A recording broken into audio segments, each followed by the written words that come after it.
구약 성경 시편 73편 마지막 절 28절 한 절 보겠습니다. 시편 73편 28절 다 함께 읽습니다. 하나님께 가까이함이 내게 복이라. 내가 주 여호와를 나의 피난처로 삼아 주의 모든 행적을 전파하리이다. 아멘. 지난주까지 한 2달 정도 우리가 하나님에 대해서 이렇게 오해하고 있는 그런 부분들에 대해서 수요일날 같이 나눴고요.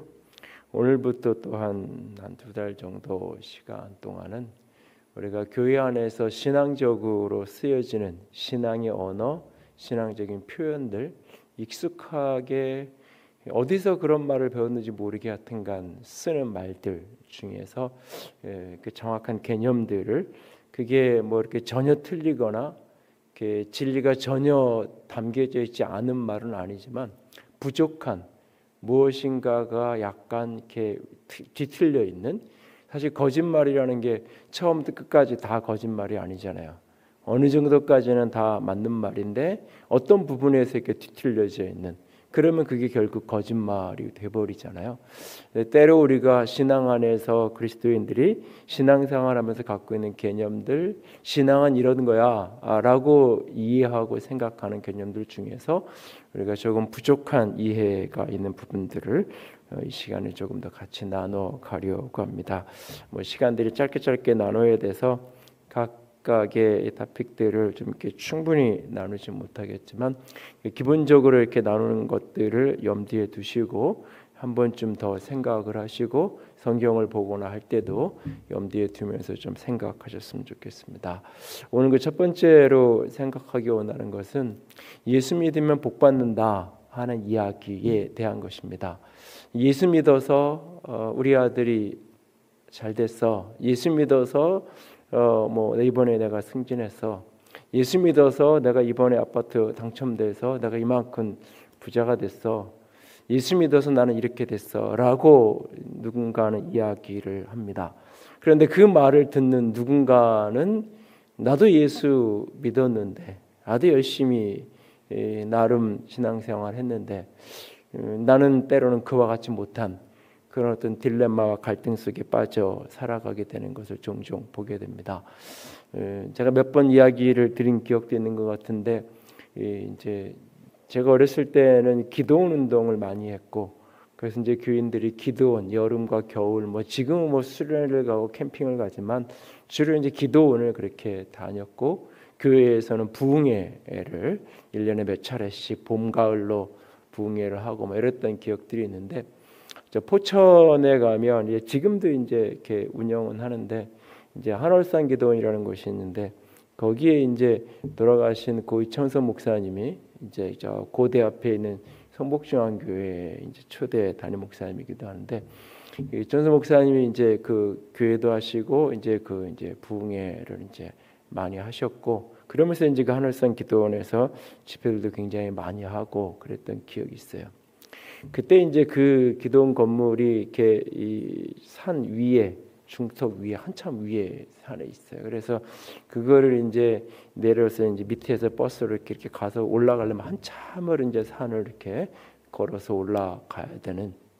근데 이제 그때는 지금은 수양관에 가면 이불들 다 있고 이불 없어도 조그만 배낭들 이렇게 침낭들이 다 있지만 그땐 그게 없죠. 그러니까 특별히 겨울에 이제 기도원을 가면 옛날에 이제 그 빨간 그 이제 그 뭐라 그래요? 그 담요 있어요. 두꺼운 거.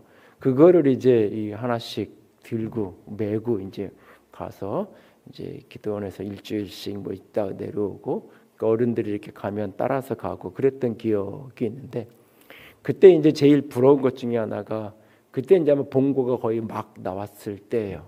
어떤 교회 팀들은 그 봉고를 타고 이제 쭉 올라가는 거예요. 근데 이제 어떤 사람들은 이제 그게 안 되니까 이제 버스에서 내려서 이제 그거를 메고 그러면서 이제 올라갔던. 그러면 이제 집회 중에 목사님이 여러 이야기 그분이 깡패 출신이고 그래서 이제 욕도 많이 하고 이제 설교 중에 육두문자가 거의 반이 되기도 하고 이랬던 분인데, 어쨌든 이제 설교 중에 이런 얘기를, 다음번에 내년에 여기 오거나 다음번에 올 때는 복 받아가지고 걸어서 이 산에 올라오지 말고 저 털털거리는 봉고차라도 타고 올라오라고 그러면서 이렇게 축복의 말씀을 하시면 거기에 일단 모여있던 수많은 사람들이 하여튼간 그 지붕이 날아갈 정도로 아멘을 외쳤다. 그게 이제 제 어렸을 때 기억 속에 이제 뭐 초등학교 때 이렇게 70년대, 80년대 초, 그러니까 70년대 후반 이때니까 이제 뭐 이렇게 우리나라가 여전히 굉장히 가난할 때 북한이 우리보다 잘 살 때 시절이잖아요. 그런 시절이었으니까 그런 말을 들을 때 많은 사람들이 소원을 가졌고 꿈을 가졌죠. 그래서 한동안은 뭐 이런 이야기도 많이 했어요. 한국의 강남에 사는 사람들 프로테이지를 따지면 이 전국 평균 기독교 신앙인이 예를 들어서 한 25% 된다 그러면 강남에는 40%가 넘는다. 뭐 44, 5%까지 나온 통계를 제가 본 적이 있는데 뭐 그런 통계. 전 세계의 부유한 선진국들은 다 예수 잘 믿는 나라다. 그러면 이제 저는 조금 이제 삐딱해서 일본은요 그러면서 이제 반문을 했던 기억이 이제 나는데 뭐 전 세계에 웬만큼 잘 사는 나라는 다 예수 믿는 나라고 그래서 예수 믿으면 복 받는다. 그 말은 니콜 예수 믿으면 부자 된다. 예수 믿으면 잘 산다. 그래서 내가 잘 사는 건 예수 잘 믿어서고 네가 못 사는 건 예수를 잘 못 믿어서고 이런 식의 논리가 교회 안에 팽배한 성경 어디에도 그렇게 사실은 말하고 있지 않음에도 불구하고 사람들은 예수 믿으면 복 받는다라고 하는 그 말을 굉장히 오해하면서 받아들이죠. 예수 믿으면 복 받는 거는 분명히 맞는 이야기의 진리예요. 그런데 예수 믿으면 복 받는다고 말할 때 그 복이라는 개념 다 나중에 이제 예수를 믿는다라는 믿음에 대한 이야기도 다른 시간에 좀 다루겠지만 예수를 믿으면 내가 복을 받는다고 말할 때 그 복이라는 게 어떤 것일까? 그러니까 우리가 생각하는 동양에서 전통적으로 이야기하는 오복의 개념들 오늘날 그냥 이렇게 일반적으로 가장 많이 이야기하는 것 건강하고 부유하게 사는 것 이것이 예수 믿으면 얻어지는 복의 전부인가? 예수 믿으면 복 받는다라고 말할 때 바로 그것을 이야기하는 것인가? 한국이 개발 독재가 한참이던 시절에 교회 안에 사실은 한국은 장로교회 간판이 다 걸려 있지만 한국 교회는 사실은 거의 다가 장로교회라고 간판이 걸려 있지만 전통 전형적인 장로교회는 사실은 10%도 안 되는 자기가 막 장로교회라고 막 전통적이라고 주장하지만 사실 역사 속에 있는 장로교회 그리고 지금 현 시대의 한국 바깥에 있는 장로교회의 전통을 담고 품고 있는 교회에는 대부분 뭐 이렇게 10%도 안 되는 그 대부분의 90% 대부분이 장로교회이지만 사실은 순복음교회 영향을 깊이 받아 있죠. 전통적으로 장로교회는 구역 모임이라는 게 없어요. 주일날 예배 끝나고 성경 공부를 하는 거지. 구역 모임이라는 이 소그룹은 기본적으로 감리교 속회에서 나온 거고 이것을 이제 가장 적극적으로 받아들인 게 여의도 순복음교회에서 이제 구역 5+5 5명이 모여 한 구역이 되고 5구역이 모이면 한 지역이 되고 5지역이 모이면 한 교구가 되는 여하튼 5+5 구조를 이게 이제 조영기 목사님이 건강이 이상이 와서 목회를 제대로 할 수 없는 교인이 한 10,000명 정도 된 시절에 몸이 아파가지고 목회를 거의 이제 놓아야 되는 시절에 대안으로 이제 만든 게 그거였는데 그게 뭐 좋다 이런 게 아니라 대안으로 어쩔 수 없이 그랬는데 오히려 교회가 몇 배가 더 그런 구조를 사용하면서 성장하고 그러면서 이게 이제 보편화돼서 전 세계의 사람들이 다 한국에 와서 이제 이 구역을 배우죠. 구역을 배워가지고 외국으로 가서 이제 열심히 했어요. 그걸 한국에 이제 다른 교회 또 가서 배워와요. 뭐 셀교회 배운다고 가서 이제 다 배워요. 근데 셀교회 어디서 배웠냐 그 사람들한테 물어보면 다 한국에 당신네 나라 한국의 여의도에서 내가 언제 가서 거기서 이렇게 배워서 우리나라에 맞게 토착화를 이제 5+5 구조를 12제자 그룹으로 바꾸기도 하고 7명으로 바꾸고 자기 나름대로 바꿨다고 얘기하는데 그 여의도 순복음교회 조 목사님이 설교하면서 가장 많이 했던 것 중에 하나가 뭐냐면 삼박자 구원이에요. 영적으로 구원받아야 되고 육적으로 구원받아야 되고 물질적으로 구원받아야 되고 삼박자 구원.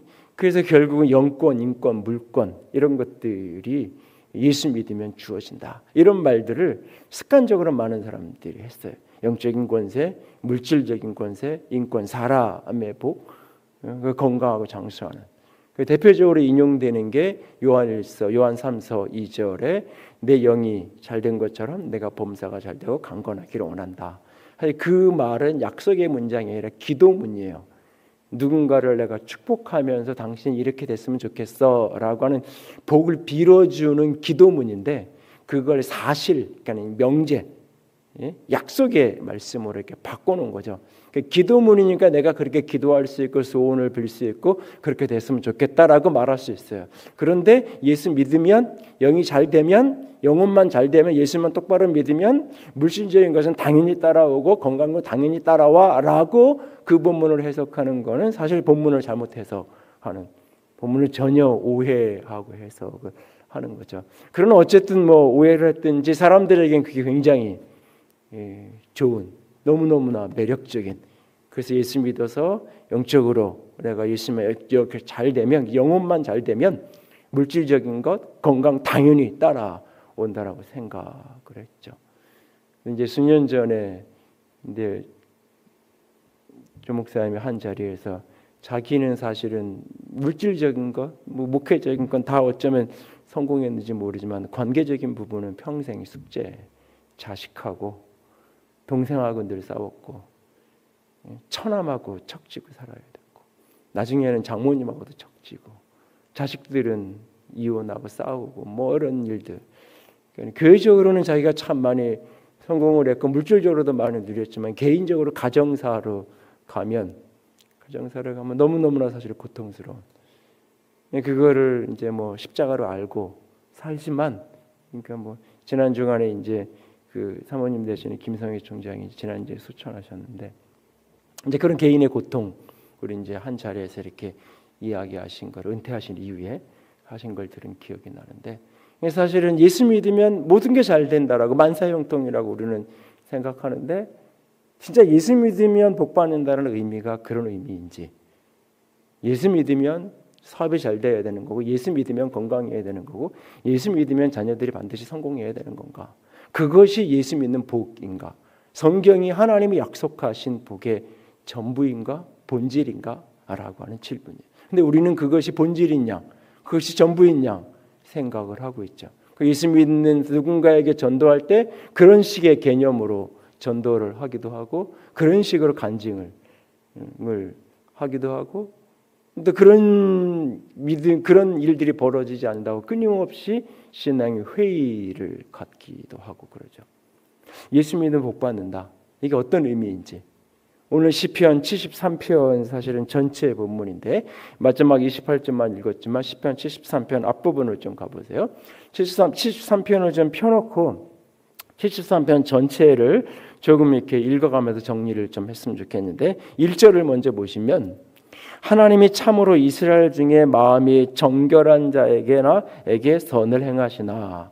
하나님은 어떤 분이냐? 오늘 이 아삽이라는 사람이 쓴 시인데 하나님은 어떤 분이냐? 하나님의 백성들 중에 마음이 정결한 자에게 선을 행하시는 분이다. 이걸 오늘 이야기를 바꾸면 하나님은 어떤 분이냐?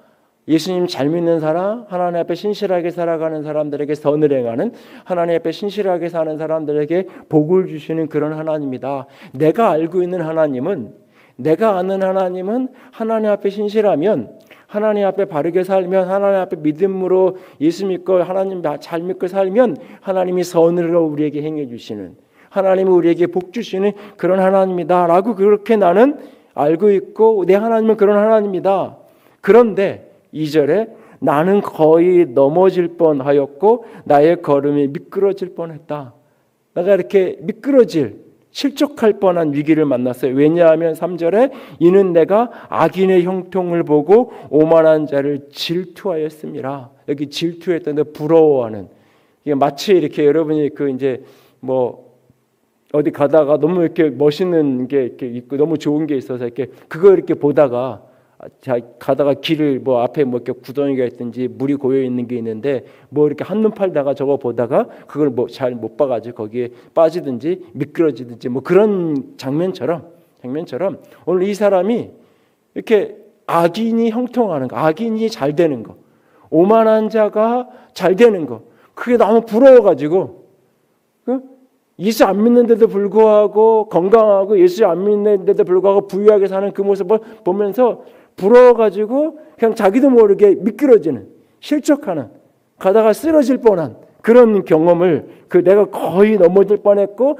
내 거리에 미끄러질 뻔했다. 어쩌다가 예수 안 믿는데 하나님 없는데 형통하고 성공한 사람 보다가 보는데 처음에는 뭐 예수 없으니까 나는 저 사람보다는 난 예수 있으니까 좋아라고 했겠지만, 근데 자꾸 그 사람이 부러워지고 시선이 자꾸 나는 하나님만 쳐다보면 돼, 하나님만 바라보면 돼 그랬는데 자꾸 나도 모르게 그쪽으로 시선이 가면서 부러운 마음이 들면서 가다가 실족하는, 그러니까 길을 이렇게 넘어질 뻔했다는 의미가 결국은 하나님에 대한 신뢰가 깨지는, 예수 믿는다는 게 뭔가, 신앙한다는 게 뭔가, 이게 이렇게 흔들리는 그런 경험을 이 사람이 하는 거죠. 4절에 보면 악인들이 형통한데 어떠냐면, 4절에 그들은 죽을 때에도 고통이 없고 그 힘이 강건하며, 죽을 때도 고통이 없고 예수를 안 믿고 그런데도 불구하고 죽는 것도 장수하고 죽는 것도 너무나 평안하게, 예수 안 믿고 그랬더니 뭐 너무 고통스럽게 막 그렇게 통증 속에 뭐 그 몰핀을 막 맞으면서 죽어가고 뭐 그런 사람이 예수 안 믿으면 다 그렇게 죽으면 좋겠는데 그게 아닌 거예요. 예수 없으면서도 하나님 안 믿는데도 죽을 때도 고통 없이 여전히 힘이 있고, 5절에 사람들이 당하는 고난이 그들에겐 없고 사람들이 당하는 재앙도 그들에겐 없고, 오늘날 뭐 코로나니 경제 위기니 막 그래도 그런 사람들은 여전히 더 부자가 되어 있고 더 뭐 좋은 거 누리고, 이런 때에 오히려 현금을 많이 갖고 있어가지고 더 오히려 사고 부동산 더 뭐 이런 식의 모습이 되어지는 거예요. 사람들이 당하는 고난도 그들에게는 없고 재앙도 없는. 6절에 보면 그러므로 교만이 그들의 목걸이고 강포와 그들의 오이고, 아직 교만해서 하늘을 찌를 듯하고 그들이 입은 옷은 강포, 다른 사람을 안아무인, 다른 사람 무시하고 그런. 7절에 살찜으로 그들의 눈이 솟아나고 그들의 소득은 마음의 소원보다 많으며, 참 너무 이렇게 매력적인 구절이 아니에요? 그들의 소득은 마음의 소원보다 많으며, 이런 일이 좀 벌어졌으면 좋겠지 않아요? 응? 그들의 소득은 마음의 소원. 이번 달 매출은 한 1억 정도 매출돼서 순이익이 한 3천만 원 됐으면 좋겠다, 이러면 그렇게 소원을 가졌는데 매출이 10억이 되고 순이익이 5, 6억이 되고 막 이런 일이 벌어지는 거죠. 자기 소득이 자기가 계산하가, 내가 이렇게 열심히 한다 살았으니까 이번 달은 이렇게 하면 이 정도는 수익이 되겠지, 이 정도는 내가 되겠지라고 생각했는데 때로는 그것이 안 될 때가, 그래서 오히려 다른 데서 돈을 융통해가지고 그걸 채워서 어떻게 한 달을 살아내야 되는 게 때로는 우리네 모습인데, 이 사람들은 소득이 자기 마음에 소원하는 것보다 더 많은, 8절에는 그들은 능욕하며 악하게 말하고 높은 데에서 거만하게 말하고, 말 한마디 친절하게 하는 법 없고 악하게 말하고 그만하게 높은 데서 거들먹거리기나 하고, 사람들의 아주 그냥 후벼파면서 사람들의 가슴 아픈 소리 막 하고 있고, 9절에 보면 그들의 입은 하늘에 두고 그들의 혀는 땅에 두루 다니도다. 온통 자기 자랑만 하고 돌아다니고 있고, 10절에 보면 그러므로 그의 백성이 이리로 돌아와서 잔에 가득한 물을 다 마시며 말하기를 하나님의 어찌 알랴, 지존자에게 지식이 있으랴. 하나님이 뭘 알겠어? 하나님이 무슨 지식이 있다고? 하나님 믿는 거, 하나님 없이 나는 얼마든지 나는 이렇게 사는데. 12절에 볼지어다 이들은 악인들이라도 항상 평안하고 재물은 더욱 불어나는도다. 여기에 이 악인들이라도 이 구절만 없으면 아마 교인들마다 집집마다 이 구절 갖다가 이렇게 액자에 껴서 붙여놓고 싶어 할 거예요. 항상 평안하고 재물은 더욱 불어나는도다. 여러분, 한국의 10대 재벌 중에 예수 제대로 믿는 사람이 누가 있어요?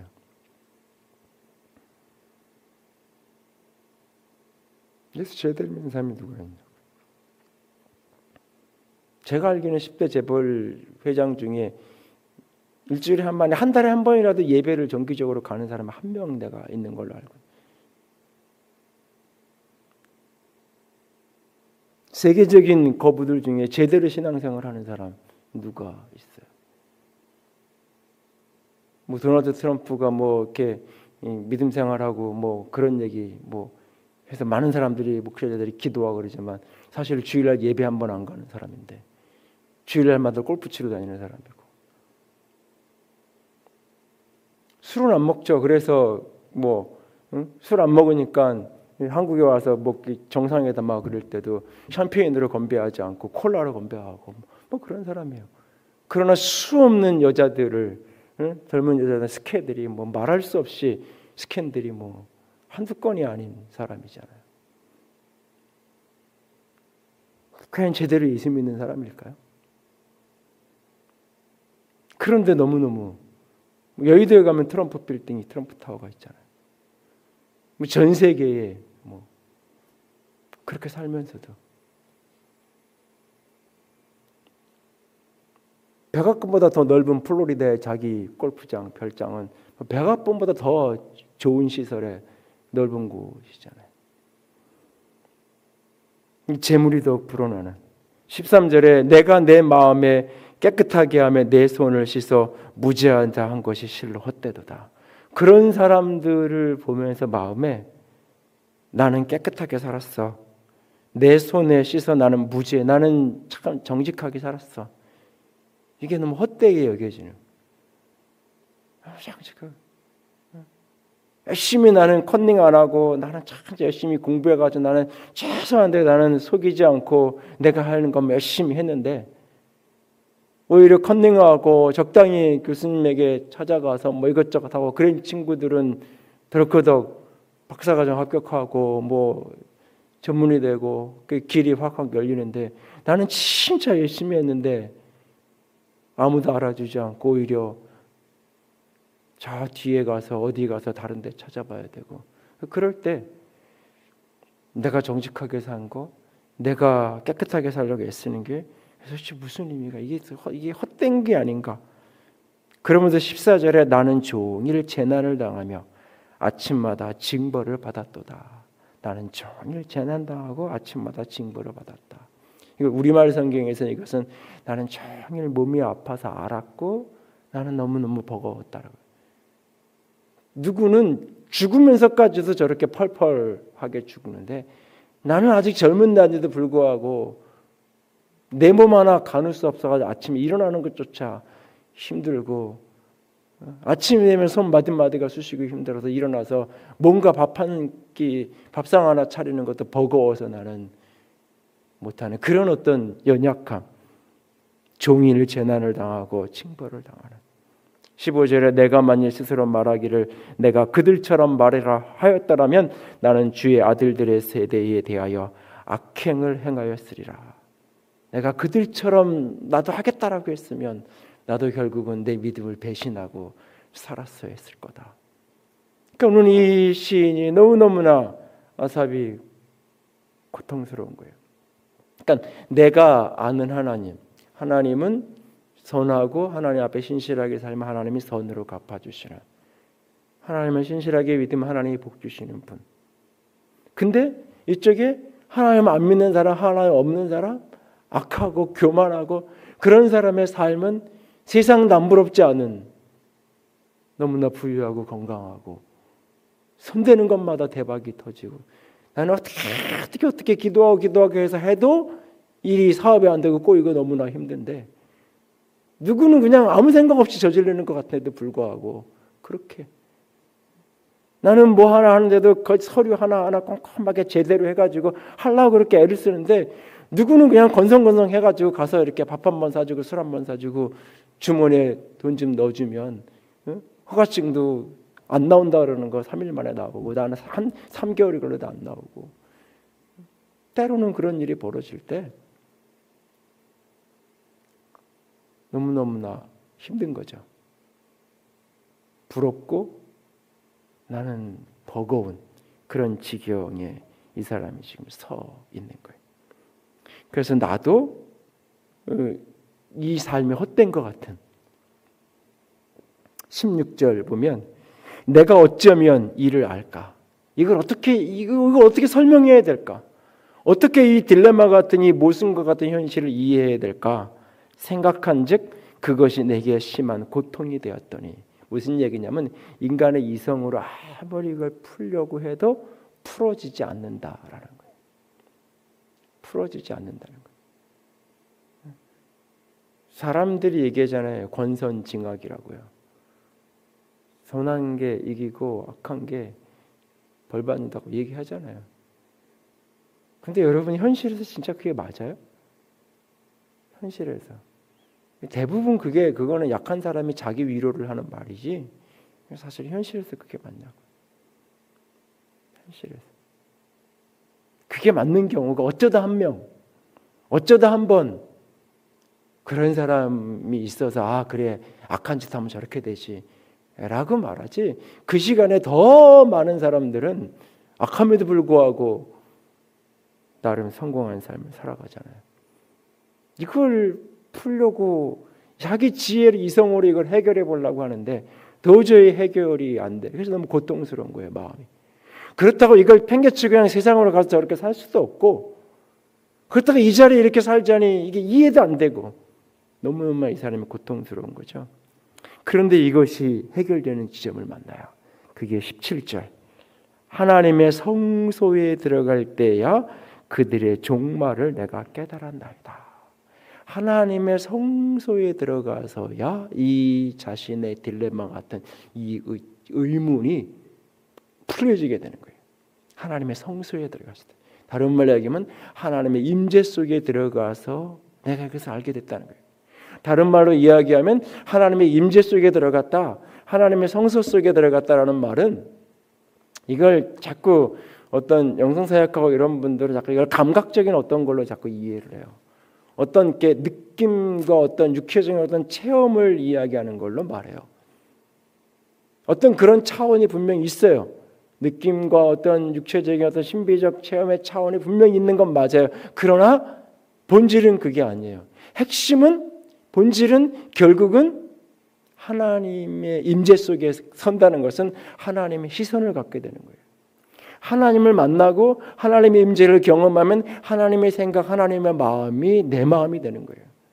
그래서 하나님의 임재라고 얘기할 때 가장 중요한 핵심이 어디냐면 마인드예요. 생각.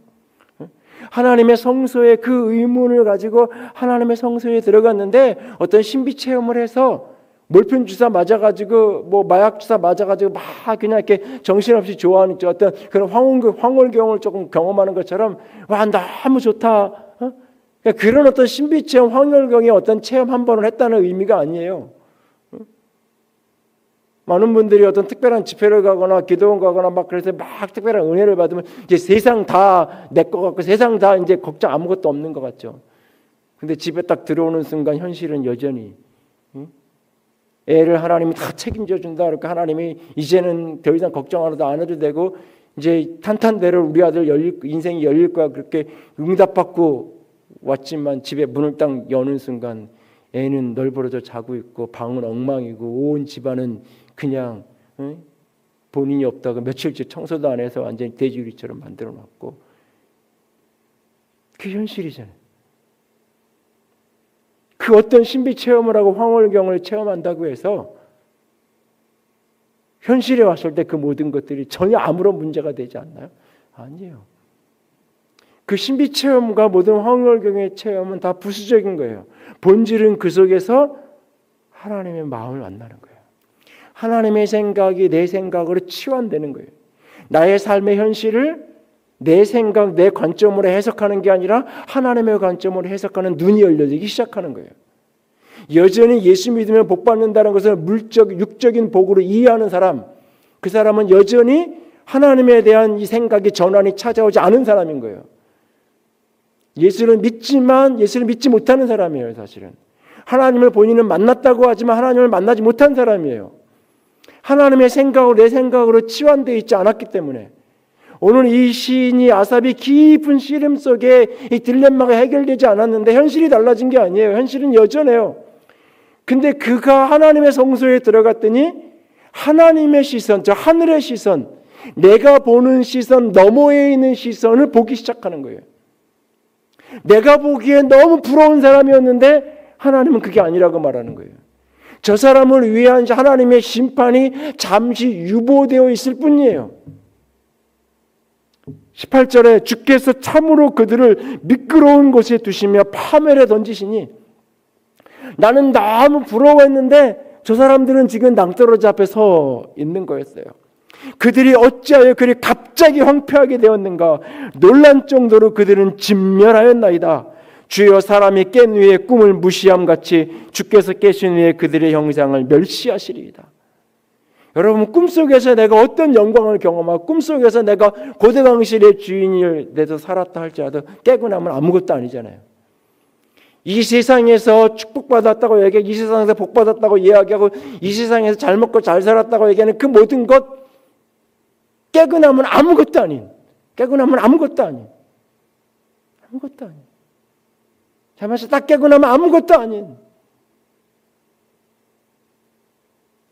하나님이 그 모든 형상을 멸시하신, 아무것도 아닌, 하나님의 진노, 하나님의 심판이 그 악인에 대해서 하나님이 심판을 예비하고 계시다는 거예요. 그런데 다만 그것이 유보되어 있는, 내가 부러워할 것이 아니라 그 뒤에 하나님의 심판의 손을 보니까 정신이 번쩍 나는 거죠.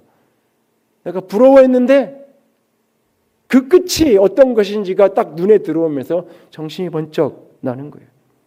그래서 21절에 내 마음이 산란하고 양심이 찔렸어. 내가 이같이 음에 무지함으로 주 앞에 짐승이오나. 내가 주님 앞에 마치 짐승처럼 무지한, 목매한 노새처럼 무지하게 내가 하나님 없이 세상에서 형통하고 하나님 없이 성공하며 살아가는 사람들을 끊임없이 부러워했던 이것이 얼마나 내가 우매하고 무지하고, 그것이 이제 가슴 깊이 찔림. 내가 얼마나 어리석었는지, 내가 얼마나 미련했던지. 그러고 나서 보니까 23절에 내가 항상 주와 함께하니 주께서 내 오른손을 붙드셨나이다. 주의 교훈으로 나를 인도하시고 후에는 영광으로 나를 영접하시리니. 그러고 나서 보니까 주님은 늘 나와 함께 계셨고 주님이 나를 붙들고 계셨던 거예요. 그리고 주의 교훈이 나를 인도하시고 앞으로도 그렇게 나를 영광으로 나를 영접해 가실 거예요.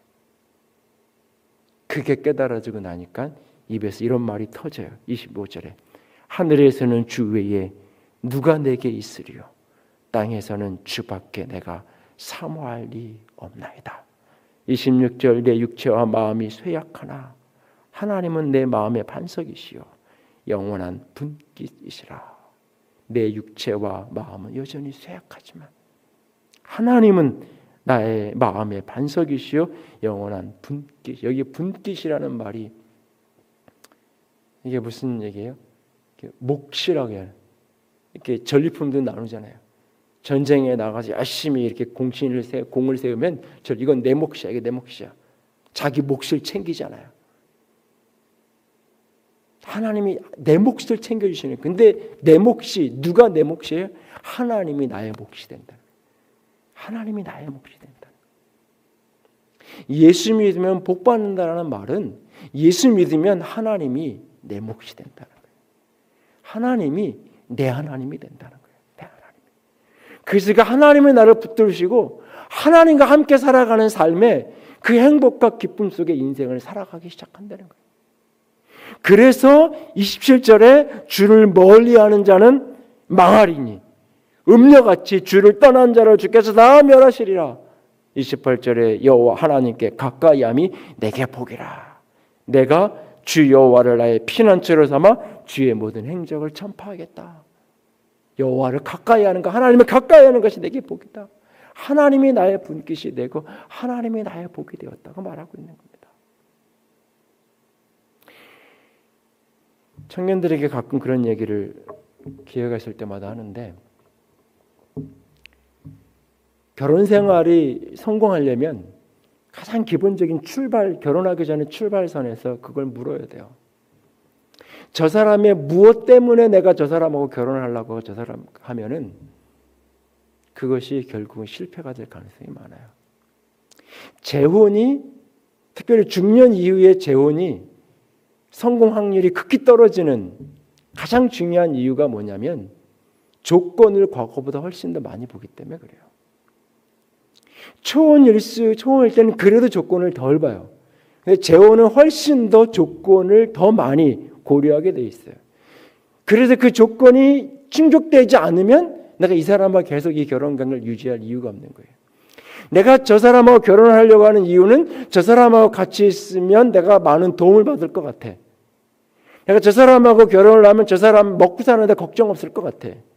내가 저 사람하고 결혼하면 내가 굉장히 지혜가 부족하고 모자라는데 참 많이 도움을 받을 것 같아. 결혼했는데 생각보다 저 사람이 지혜롭지 못해. 결혼했는데 좋은 직장 다니고 부모가 재산이 많다 그래서 참 그거 보고 결혼했는데 몇 년 만에 사업하겠다고 사표 던지고 나와서 사업한다고 뭐 왔다 갔다 하다가 몇 년 만에 다 별로 없고 내가 이 사람하고 살면 경제적인 거 먹고 사는 걱정 없을 줄 알고 결혼했는데 결혼 5년 만에 그 기대가 산산이 깨졌어. 이 사람하고 내가 살아야 될 이유가 없는 거예요. 과거에는 그래도 자식 때문에 지금은 뭐 자식들이 오히려 부모님들 보기에 관계가 안 좋으면 엄마 내 걱정하지 말고 이혼하세요. 애들 입에서 제가 몇 명 그런 얘기 직접 들었어요. 우리 교인들한테도. 애들이 초등학교 고학년 뭐 중학교 정도에 되는 애들인데 최근에 들은 이야기는 아니지만 너무 힘들어하니까 엄마 그러지 마시고 이혼하세요. 애들이 뭐 이제는 애들 때문에 내가 참고 살아야지 그거 없잖아요. 그러니까 근데 그게 아니라 그 사람이 좋고 그 사람하고 함께 있고 싶어서 그 사람에게 있는 무엇이 아니라 저 사람하고 함께하면 내가 얻을 수 있는 그 무엇인가가 아니라 그와 함께 있는 것, 그와 함께 인생을 살아가는 것, 그것을 원해서 적어도 처음부터 이 마음이 아니었어도 결혼 생활을 하면서 이런저런 싸우고 다투고 이런저런 이렇게 이 굴곡을 경험하면서 결국은 깨달아져. 내가 잘못 생각했구나. 내가 이 사람을 하고 결혼하면 이런 걸 얻을 수 있다고 생각했는데 그게 아니었구나. 내가 틀린 거였구나. 깨닫고 돌이켜서 진짜 하나님이 짝지으신 짝이라고 믿음으로 받아서 함께 살아가면 지속할 수 있는 거죠. 근데 그게 아니라면 오늘 같은 사회에서 참 힘든 거예요. 신앙? 하나님으로부터 얻어지는 그 무엇인가를 얻기 위해 신앙하는 과정을 살아간다면 하나님이 줄 수 있는 건 많지 않아요.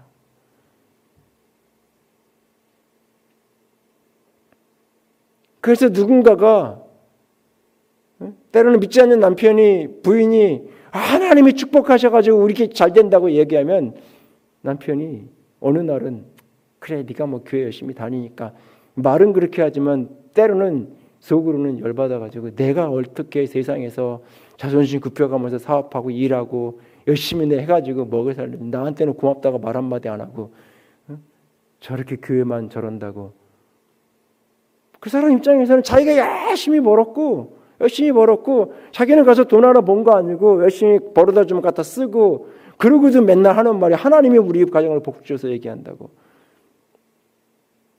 그럴 때 누군가는 그래 맞아라고 얘기하지만 누군가 좀 삐딱하게 보는 사람은 저게 아닌데 힘들어하고 싫어해요. 누군가는. 왜 그러다 덜컥 어느 날 사업이라도 망하면 진짜 하나님이 주신 복인 줄 알고 하나님이 주신 건 줄 알고 믿음으로 견디면서 그런 남편 때로는 병들고 사업망해서 오갈 데 없어도 끌어안고 품고 사냐고요. 아니에요. 하나님이 복 줘서 그랬다가 말하고는 어느 날부턴가는 그 남편에게 욕하고 돈 안 벌어다 준다고 그러고 때로는 거기다 대고 원망하고 있죠. 잘 될 때는 다 하나님 탓이고 못 될 때는 다 당신 탓이라고. 우리는 잘 생각해야 돼요. 하나님 예수 믿어서 복 받는다고 말하는 핵심은 예수님 믿으면 세상에서 얘기하는 그 무엇인가가 얻어진다는 이야기가 아니라 특별히 그 무엇인가가 얻어진다는 말의 핵심, 사람들이 그리스도인들이 착각하는 것 중에 하나가 불로소득, 노력 적게 하고 많은 걸 얻는 방법이 믿음의 방식이라고 생각한다면 착각이에요. 하나님이 복 주시는 복으로 산다는 의미가 나는 노력을 적게 하고 하나님이 주시는 걸로 산다라고 노력 적게 해서 거저 먹는 거 그거라고 생각하면 100% 착각이 비성경적이에요. 심은 대로 거두는 거예요. 심은 대로 거두는 거예요. 오히려 더 힘든 거예요. 누구는 5시부터 출근해서 가게 문 여는데 나는 4시에 나와서 기도 1시간 하고 나가야 되니까 더 힘든 거예요. 누구는 옆집은 5시에 문 열고 청소하고 하는데 나는 기도하고 왔다고 아침에 7시, 8시에 문 열면 우리 집은 안 되게 돼 있어요, 장사가. 안 되게 돼 있어요. 예수 믿어서 복 받는다는 그 복의 내용을 육적인 걸로 이해하고 그리고 나는 노력을 조금 해서 그냥 교회 가서 기도하고 이것만 하면 나 교회 가서 이렇게 좋은 사람들하고 같이 지내고 성경 공부하고 기도하고 예배하고 이러고 살면 나머지는 하나님이 알아서 다 해주는 걸로. 아니에요. 교회에서 내가 그 시간을 보냈기 때문에 때로는 무엇인가 다른 시간을 줄여야 되는 거예요. 잠자는 시간을 줄이고 TV 보는 시간을 줄이고 내가 놀고 골프 치고 놀 수 있는 시간을 줄여서 내가 그 시간에 책을 보고 그 시간에 기술을 연구하고 그 시간에 내가 뭔가 문제를 해결하기 위해서 노력을 해야 되는 거예요. 내가 이만큼 시간을 내가 예배당에 교회 와서 기도하고 성도와 교제하는 시간 썼으니까 저절로 거저? 아니에요.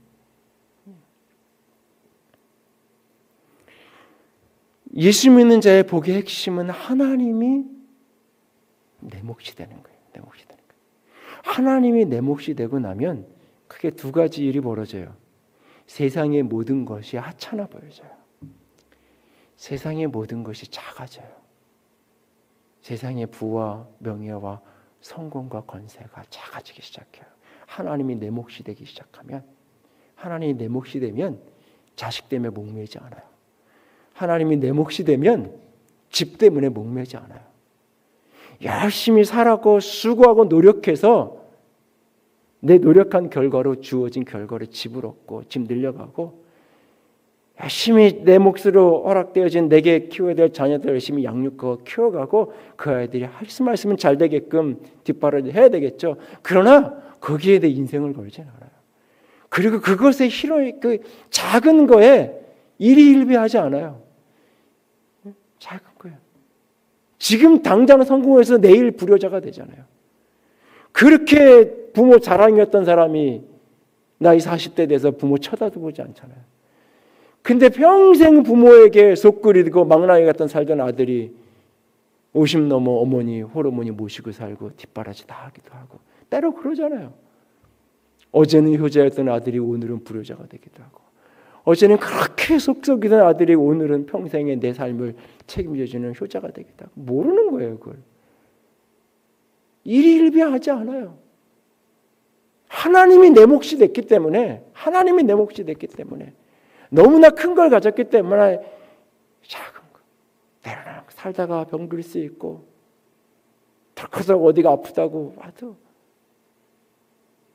치료하면 되는 거고 하나님이 내가 아직 살아야 될 몫이 있으면 하나님이 낫게 하실 거고 결국도 하나님한테 부르시면 또 가는 거고 일희일비하지 아니하고 그걸 받아들일 수 있는 거예요. 그게 작아 보여지기 시작하는 거예요. 세상에 있는 모든 것들이 그게 전부인 것처럼 보여요. 그래서 한없이 부러웠는데 아무것도 아니게 돼요. 하찮은 게 돼버려요. 그 너머에 하나님의 진노의 손이 드리워져 있는 그 사람을 보니 아무것도 아닌 거예요. 하나님이 내 몫이 되고 나니까 이 세상에 많은 것들이 작아 보이기 시작하는 거예요. 그래서 거기에서 자족하는 게 가능해지고 감사가 가능해지고 어떠한 삶의 형편에서든지 염려하지 않고 기뻐하는 게 가능하기 시작한 거예요. 하나님이 내 몫이 되고 나니까 세상이 작아지고 세상에 많은 것들이 내가 전부인 것처럼 이거 안 되면 인생 진짜 실패해야 되는 것처럼 목매고 살았던 많은 것들이 너무나 작은 것들이 되는 거예요. 하나님이 내 몫으로 되고 나니까. 그리고 또 하나는 하나님이 내 몫이 되고 나니까 내 인생 내게 아니에요. 내 인생 내게 아니에요. 하나님의 몫을 사는 거예요. 하나님의 몫을 사는 거예요. 그러니까 너무 잘 살려고 오늘 아침에 제가 차범근 선수 전 감독하고 차두리 선수 이야기를 목회 세션에 잠깐 언급했지만 너무 뛰어난 아버지를 둔 아들은 남들이 보기엔 참 부러워할 아들이지만 그만의 고통이 있고 평생의 짐이 있는 거예요. 마치 그런 것처럼 그리스도인들에겐 때로 하나님의 자녀라는 게 영광이 되기도 하지만 한없이 이게 부담이 되게 돼요. 특별히 교회에 직분을 갖고 목사든 집사든 뭐 직분을 갖고 그러다 보면 이게 한없이 짐스러울 때도 있어요. 어떤 때는 한없이 영광스럽고 자랑스러운데 한편으로는 왜 내 그 합당한 몫을 해야 되는데 그렇지 못할 때, 그 값을 내가 해내야 되는데 그렇지 못한 내 모습. 그래서 나 때문에 아버지 명예에 누가 될까 두려워하던 아들처럼 나 때문에 하나님의 이름이 더럽혀질까가 그냥 그 마음이 부담. 근데 너무 잘 살려고 애쓰지 않아도 돼요. 너무 앞뒤 안 가리고 망나니처럼 살아도 안 되겠지만 너무 반듯한 아들, 너무 잘하는 아들, 너무 탁월한 신앙인, 너무 잘하는 믿음의 사람 아니요. 하나님은 내가 너무 잘하는 것보다 내가 행복하고 기쁜 걸 원하세요. 그 일을 하면서 내가 기뻐하는 거, 그 일을 하면서 제가 느낀 거예요. 목사로서 교회가 이쪽으로 이사 오고 교회가 좀 커지고 사람들이 보는 시선이 늘어나고 그러면서 제가 느끼는 어떤 여러 가지 부담감들, 무게감들, 조금이라도 실수하면 안 될 것 같고 더 예민하게 작은 것 하나 하다못해 뭐 횡단보도 하나 이렇게 건너는 것까지 저기서 풀어져서 보고 목사님 지난주에 보니까 신호 안 바뀌었는데 건너가시던데요. 뭐 이렇게 온통 쓰레기를 하나 버리를 내려가도 다 뭐 그렇잖아요. 집 바깥에 나갈 때 옷을 한번 이렇게 보잖아요. 걸어. 교회 올 때 아니어도 슈퍼를 가고 마트를 가도. 근데 어느 날 내가 이 자리에 있는 게 행복하지 않으면 하나님이 막 살아도 안 됐겠지만 너무 잘하려고 애쓰지 말라. 하던 대로 할 수 있는 만큼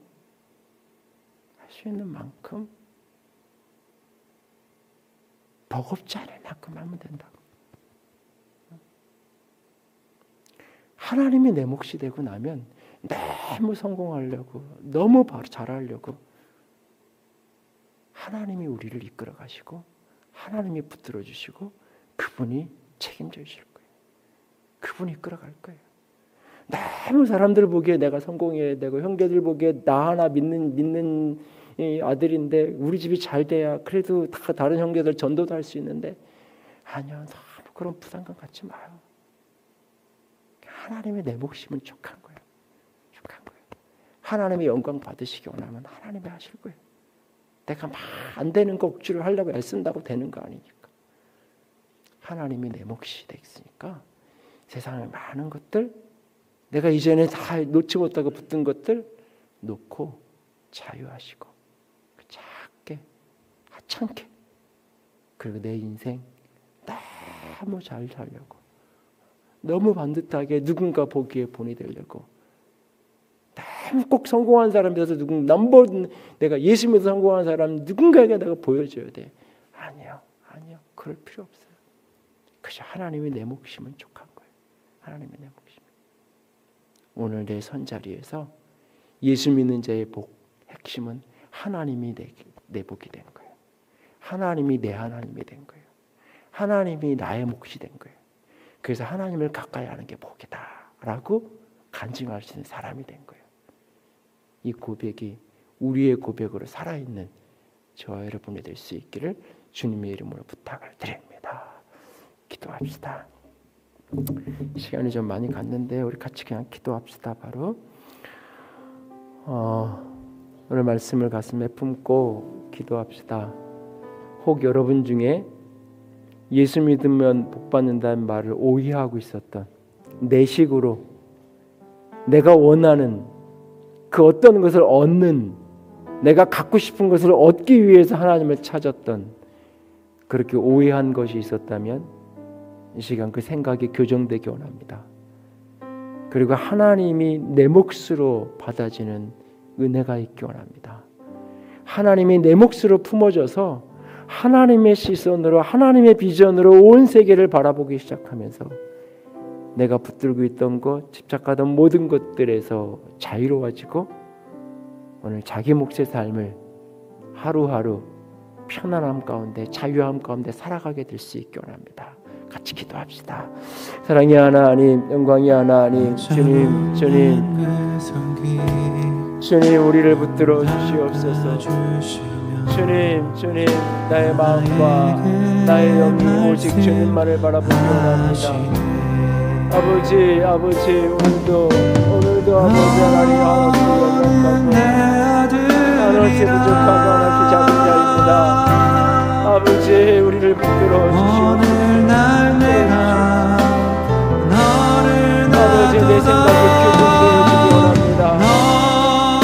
예수 믿어 복 받는다고 아버지, 맞는 말입니다. 맞는 말씀입니다. 그러나 내가 생각했던 복은 세상을 위해야 되는 복이 아니라 하나님이 내 몫이 되는, 하나님이 나의 분깃이 되는, 하나님이 나의 전부가 되는, 하나님이 내 것이 되는 그 영광, 그 은혜, 그 축복 아버지 내 안에 가득하게 하시옵소서. 아버지, 내 안에 가득하게 아버지, 당신께서 부어주시옵소서. 하나님을 사랑하는 복, 하나님 함께하는 영원을 가까이 하는 것이 나의 믿음을 고백할 수 있는 그 아름다움이 있게 하시옵소서. 오늘도 내가 집착하며 아버지 다 노연하게 하시옵소서. 노연하게 하시옵소서.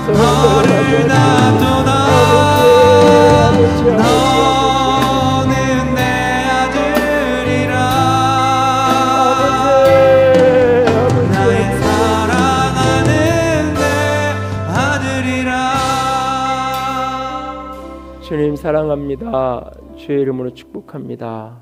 아버지만을 바라보고 또 바라보고 또 바라보며 온전한 믿음의 여정을 떼어가기를 간절히 원합니다. 아버지, 우리를 붙들어 주시옵소서. 하나님이 내 몫이 되는 복, 예수님을 믿음으로 말미암아 하나님이 내 아버지가 되고 하나님이 내 몫이 되어 있는, 그래서 세상 모든 것들이 하찮아지고 인생의 모든 집착하고 매여있던 것에서 자유케 되어지는 은혜가 있게 하여 주시옵소서. 예수 없이 형통한 것처럼 보이던 사람들을 부러워했던 모든 것들을 회개합니다. 내가 하나님의 복에 대해 오해하고 착각했던 모든 것들을 회개합니다. 주님만이 나의 분깃이요, 주님만이 나의 몫이요, 주님을 가까이 하는 것이 나의 복입니다. 주님 찬양합니다. 주님 감사합니다.